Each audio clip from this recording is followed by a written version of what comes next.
By the way, it seems that Paul's only junior had been complaining to others about how poor his leadership was, to the point that he couldn't even consider him a boss. Paul overheard this, and they are currently in the midst of a dispute. He should have known how important it is to take care of your own junior. As for me, I had been offered a position at our overseas headquarters. I had been declining due to the current circumstances and out of consideration for Paul. But I finally decided to take on the opportunity. I'm currently preparing for my transition. I've been causing my father some worry, but we've started practicing video calls so we can keep in touch when I'm abroad. I am content because I'll be able to pursue the job that I have been dreaming of since I was a child. It's time to give it my all. Paul hardly ever helped with household chores, but Michelle didn't mind. When they went out together, Paul always took charge, letting Michelle relax and enjoy herself without any worries. It felt like they had a good balance in their relationship. However, everything changed when Michelle's mother passed away. While Michelle was at work, her father called to tell her that her mother's health had gotten worse and she had collapsed. Michelle rushed to the hospital and said her final goodbye to her mother. She decided to stay with her father to arrange the funeral. When she called Paul, he said he couldn't leave work suddenly. He missed the wake and only made it to the funeral, but it seemed like he hadn't prepared to dress appropriately for the occasion.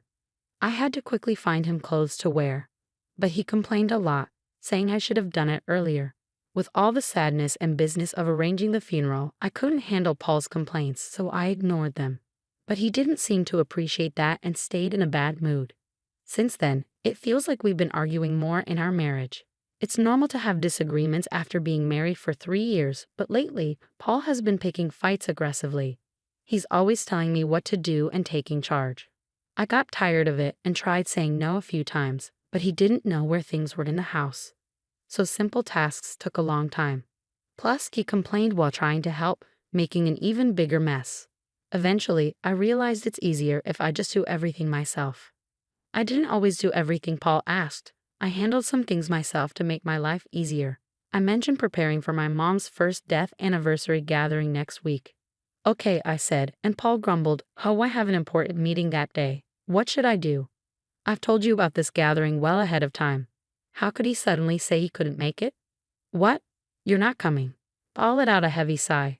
It's not that, but it'll be hard to leave everything to my subordinates, you know. He seemed pleased with his recent promotion and often talked about his junior team members. I felt like sighing right along with him. Please make arrangements for it, all right? I stressed. It was the day before my mom's first death anniversary gathering. When I returned home from work, Paul was sulking in the living room, drinking beer. Sorry, I'm late.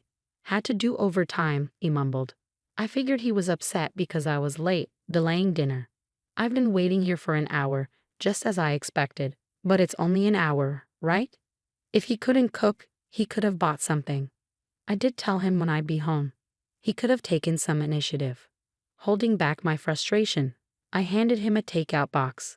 I thought cooking would take too long, so I got this on my way home. In response, Paul slammed his beer glass on the table. Takeout again. Aren't you slacking off a bit too much lately? The last time I got takeout was about 2 weeks ago. Sure, I've been busy, and maybe I haven't been cooking every day, but still. I make sure to eat balanced meals and avoid relying on packaged food too much. Even though I don't think I deserve criticism, as I debated whether to respond, Paul, misunderstanding, added insult to injury. Can't argue when it's true, huh? Do your chores properly. You've been coming home late and claiming overtime. Maybe you're out cheating. Paul's words ignited the resentment I've been feeling. If you know I'm working late, the least you could do is make dinner. You don't have to cook. Picking up takeout isn't that hard.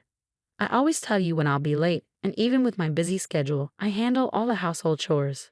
There's no need for that attitude. Paul glared at me. You're 3 years older, remember? I could have married a younger woman, but I chose you, Paul said, expecting gratitude and obedience. You should be thankful and listen to me. No one else would want you, so you'd be in trouble if I left, right? Did he really just say that? I was furious and couldn't hold back. If you wanted a younger woman, you should have married one before we got together. I asked if you were okay with me being older, and you said yes. That's why we got married. Even without you, I can manage my life. Paul laughed mockingly. Fine, let's get a divorce. With that, he grabbed his beer and takeout and went to his room. We've argued before, but this was different. I was done with him. I decided to eat my takeout to calm down. Maybe he was just hungry and annoyed, I thought as I ate. But I couldn't shake the disbelief that this was happening the day before my mom's death anniversary. After a while, I called out to Paul from outside his room. We need to leave by 8 a.m. tomorrow, so I'll wake you up around 7. There was no response, but I felt he was awake. With that said, I went to bed. The next morning, when I woke up early, Paul was already gone. The bags I packed were still in the room. He hadn't left for the gathering without me. Where did he go? I called his phone, but he didn't pick up. He didn't respond to my texts either. With no other option, I left a voicemail and started getting ready to leave alone. I finally reached Paul while waiting for the train at the station. I have a meeting. Can't leave it to my juniors, was all he said before the call ended abruptly. I was overwhelmed with a mix of anger and resignation, feeling stunned and bewildered. Before I could dwell on it further, the train arrived, burdened with luggage meant for two. I boarded alone. Upon reaching my father's house, he asked anxiously, "Where's Paul?" Seeing my father's sadness since my mother's passing, I didn't want to add to his worries. Taking a deep breath, I forced a smile and replied, "Sorry, he got called into an important meeting." He was supposed to come, but with his recent promotion, it sounded crucial, so I encouraged him to prioritize it. My father nodded in understanding. "I understand. He's working hard. It's disappointing not to see him, but your mother would understand. Let him know he's always welcome here." His words stung a bit, but I maintained my smile throughout the day. With no word from Paul and the night growing late, I didn't reach out to him either. Planning to stay the night and return home the next day as planned, I saw no need to contact him. Though it felt childish, I thought about making him his favorite dish, hamburgers, tomorrow. With that in mind, I went to bed. The next day, I left my father's house and got home around noon. Before going grocery shopping, I wanted to drop off my bags. As I entered the living room, I saw Paul had left dirty laundry lying around, as usual. I sighed, thinking he still hadn't learned how to use the washing machine, and tossed his laundry in with mine. Taking a break and returning to the living room, I noticed something on the table. As I got closer, I couldn't believe what I saw: divorce papers already signed by him. Why? I stared at the papers in disbelief. Was this his way of asking for a divorce? I grabbed my phone from my bag. It should be Paul's lunch break. I wasn't sure if he'd answer, but to my surprise, he did. As soon as I called, I asked, "What's the meaning of these divorce papers?" Paul laughed and replied, "What's there to question? It's exactly what it seems. I don't want an older wife who won't handle household chores. That's why I want a divorce. If we split, I can find a younger wife. After all, a wife is like a status symbol, right? I can't boast about you because you're older.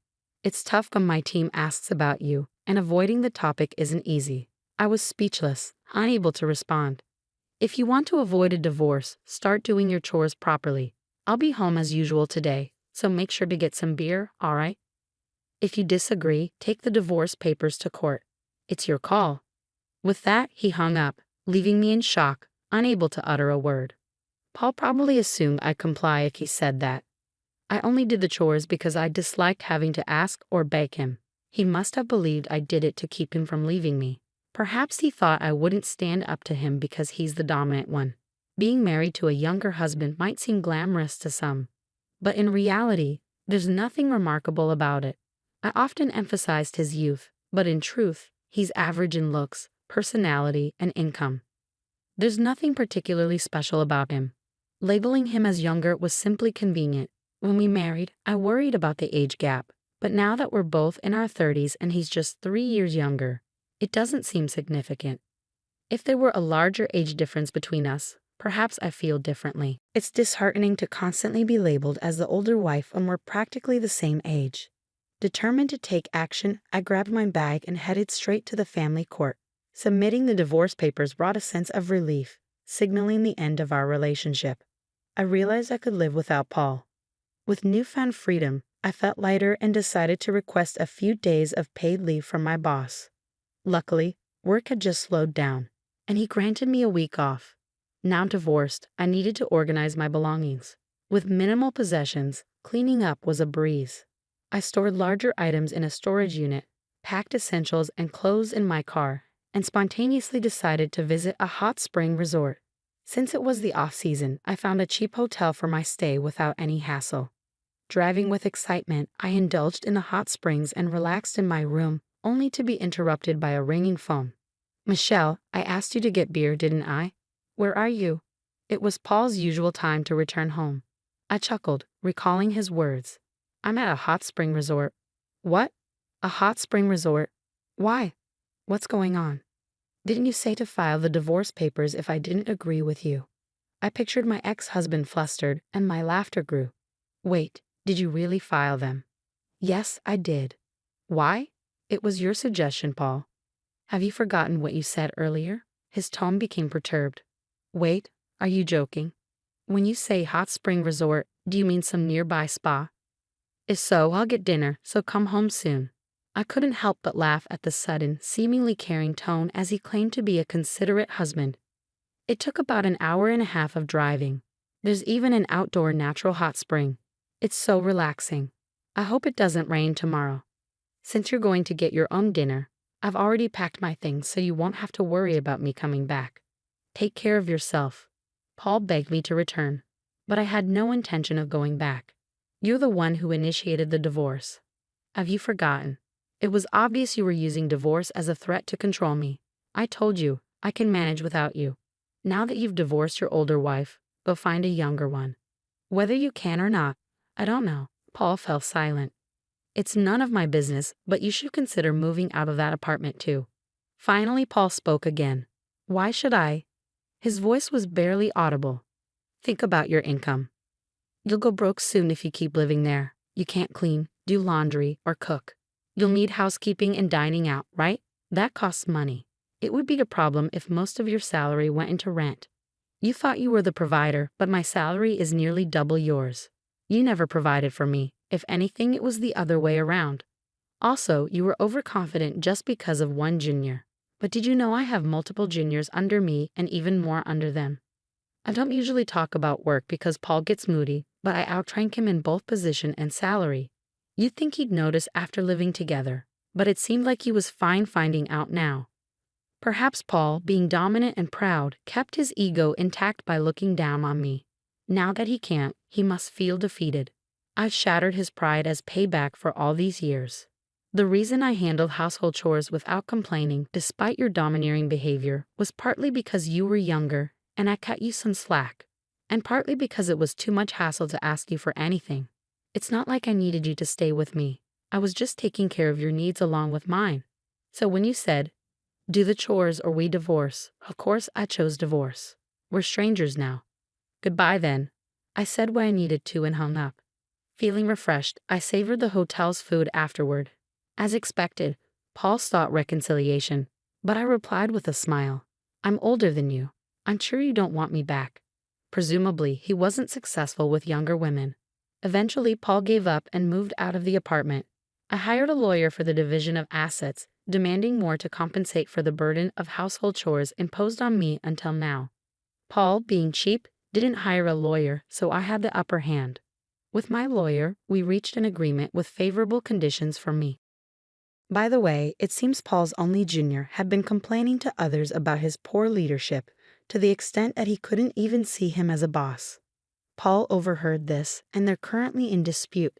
He should have realized how crucial it is to support your own junior. As for me, I've been offered a position at our overseas headquarters. I initially declined due to the current circumstances and out of consideration for Paul.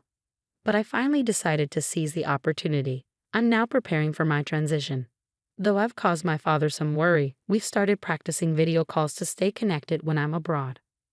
I'm content knowing I'll be pursuing the job I've dreamt of since childhood. It's time to give it my all.